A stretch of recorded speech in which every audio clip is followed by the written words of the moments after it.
जय हिंद दोस्तों, कैसे हैं आप सभी। आई होप कि आप सभी बहुत अच्छे होंगे और अपने जीवन में कुछ नया और बेहतर करने का प्रयास भी ज़रूर कर रहे होंगे। तो आपके आरपीएफ एसआई की डेट भी आ चुकी है एग्ज़ाम की, तो अपनी तैयारी अच्छे से करते रहिए। और साइंस के क्वेश्चंस तो आपको उसमें ज़रूर देखने के लिए मिलेंगे ही। जितने भी रेलवे एनटीपीसी से संबंधित एग्ज़ाम होते हैं उन सभी में साइंस जो है वो ज़्यादा पूछी जाती है। तो स्टार्ट करते हैं आज की क्लास क्वेश्चन नंबर 1 के साथ। क्वेश्चन नंबर 1 हमें दिया है, शरीर में किसकी अधिकता के कारण दिल का दौरा पड़ता है। देखिए, जब हमारे शरीर में जो कोलेस्ट्रॉल है वो बढ़ जाता है तो इससे इंसान को दिल का दौरा पड़ जाता है। तो कोलेस्ट्रॉल का बढ़ना इसलिए हानिकारक कहा भी जाता है कि अपना कोलेस्ट्रॉल को कंट्रोल में हमें रखना चाहिए, वो इसलिए ताकि दिल का दौरा ना पड़े। नेक्स्ट क्वेश्चन है, इलेक्ट्रॉन की खोज किसने की। तो इलेक्ट्रॉन की खोज करने वाले थे जे थॉमसन या जे टॉमसन, भी कहीं कहीं आपको इनका नाम देखने के लिए मिलता है। नेक्स्ट क्वेश्चन है, निम्नलिखित नियम संबंधित है। हमें बताना है जो नियम दिया है वो किससे संबंधित है। ऊर्जा का न तो निर्माण किया जा सकता है और न ही विनाश, यानी कि जो ऊर्जा होती है ना तो हम उसको बना सकते हैं और न ही उसका विनाश कर सकते हैं। केवल संरक्षित किया जा सकता है, यानी कि जो ऊर्जा होती है एनर्जी उसको केवल संरक्षित किया जा सकता है। तो ये नियम है ऊर्जा संरक्षण का। किसका नियम है?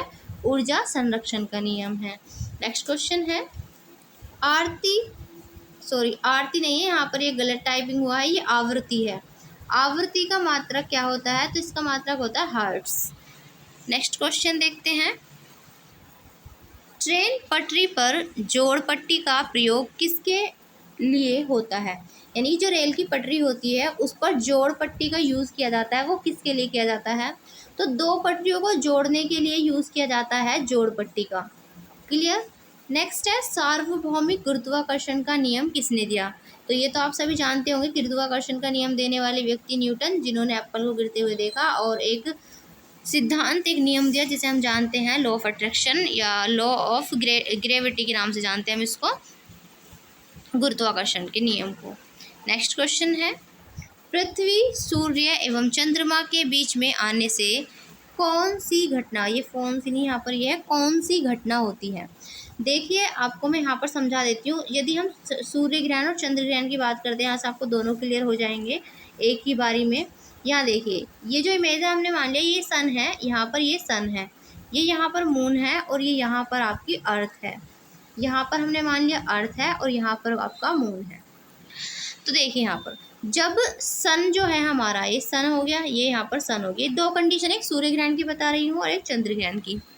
जब सूर्य और पृथ्वी इन दोनों के बीच में कौन आ रहा है, यहाँ पर देखिए चंद्रमा यानी कि मून।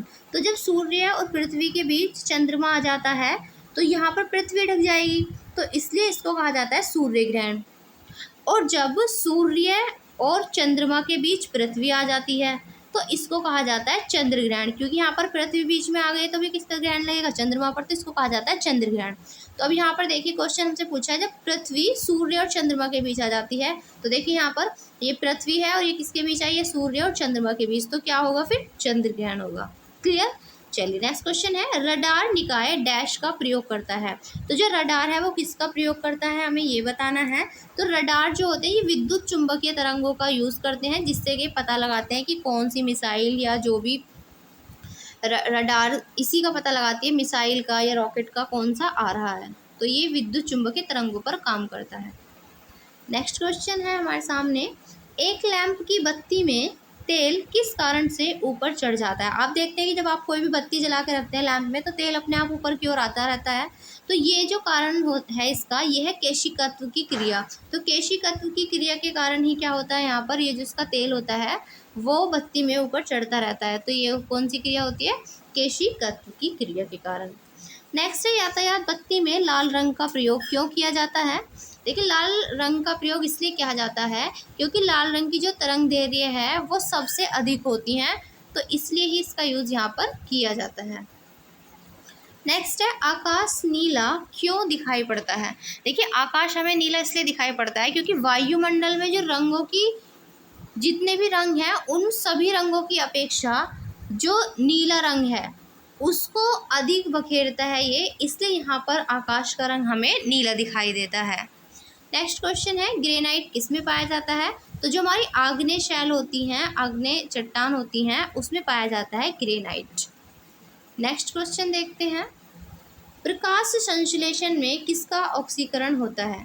देखिए, प्रकाश संश्लेषण के द्वारा ही पौधे अपना भोजन बनाते हैं और प्रकाश संश्लेषण के कारण ही जल का ऑक्सीकरण होता है। जल, इसका सूत्र होता है DH2O। और अब आपको बताना है भारी जल का सूत्र क्या होता है, कमेंट पे। नेक्स्ट है, जब मनुष्य सांस लेता है तो औसतन कितना शोर होता है? देखिए, जब हम सांस लेते हैं तो हमारा जो शोर होता है वो 0.5 डेसिबल होता है, ये याद रखिएगा। और अब आपको बताना है कि मनुष्य के जो कान होते हैं वो अधिकतम कितने तेज ध्वनि को सुन सकते हैं, आपको कमेंट में इसका आंसर करना है। नेक्स्ट क्वेश्चन देखते हैं, गोबर गैस प्लांट में कौन सी गैस उत्पन्न होती है? देखिए, जो गोबर गैस प्लांट होते हैं उनमें होती है मीथेन गैस। मीथेन गैस का फॉर्मूला होता है हमारा CH4, कभी कभी आपसे पूछ लिया जाता है। तो मीथेन गैस निकलती है गोबर गैस प्लांट से। नेक्स्ट है, पराश्रव्य ध्वनि की आवृत्ति कितनी होती है? तो पराश्रव्य जो ध्वनि होती है इनकी आवृत्ति 20,000 कंपन प्रति सेकंड के ऊपर भी होती है। नेक्स्ट है, भविष्य का ईंधन कौन सा है, यानी कि किसको जाना जाता है भविष्य के ईंधन के नाम से? तो देखिए, आजकल आप जानते होंगे हाइड्रोजन को यूज सबसे ज़्यादा किया जा रहा है एज अ ईंधन।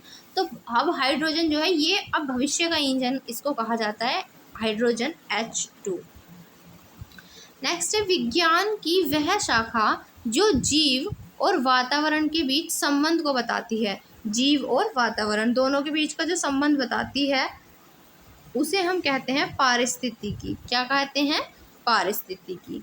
नेक्स्ट क्वेश्चन देखते हैं, किस तापमान पर सेंटीग्रेड और फ़ारेनहाइट पैमाने का मान समान हो जाता है?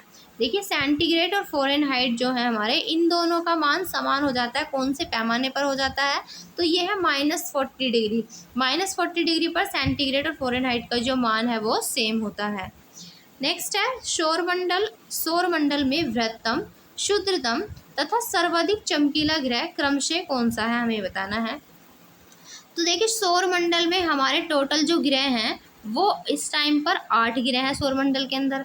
और सौरमंडल का जो सबसे बृहत्तम या सबसे बड़ा ग्रह है वो है बृहस्पति, जबकि सबसे छोटा जो ग्रह है क्षुद्रतम वो हमारा बुध है।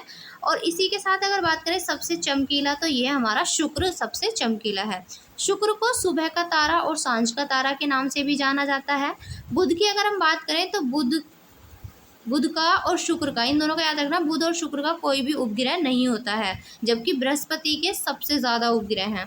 और बृहस्पति का एक सबसे बड़ा उपग्रह भी जिसको हम जानते हैं उसके नाम से, तो वो है गैनीमेड। गैनीमेड जो है ये हमारे सौरमंडल का सबसे बड़ा उपग्रह है, जो कि बृहस्पति का ही उपग्रह है। क्लियर है? और बुध की अगर हम बात करें तो बुध के 2 नाम आपसे और पूछे जाते हैं, क्या क्या हैं? तो बुध के 2 और अन्य नाम हैं। बुध का एक नाम तो है अपोलो, अपोलो के नाम से किसको जाना जाता है? बुध को। और इसका ही नाम है एक मरकरी। तो अपोलो और मरकरी दोनों ही बुध के नाम हैं। क्लियर है? और अगर सूर्य से दूरी के स्थान पे अगर हम बात करें तो बुध जो है वो सबसे नज़दीक का ग्रह है सूरज के। क्लियर? और सूर्य की अगर बात की जाए तो याद रखिएगा, सूर्य एक तारा है। बहुत से बच्चे सूर्य को ग्रह बता देते हैं, जबकि सूर्य क्या है? एक तारा है। क्लियर? चले आगे बढ़ेंगे। तो आज की क्लास में इतने ही क्वेश्चंस रखते हैं।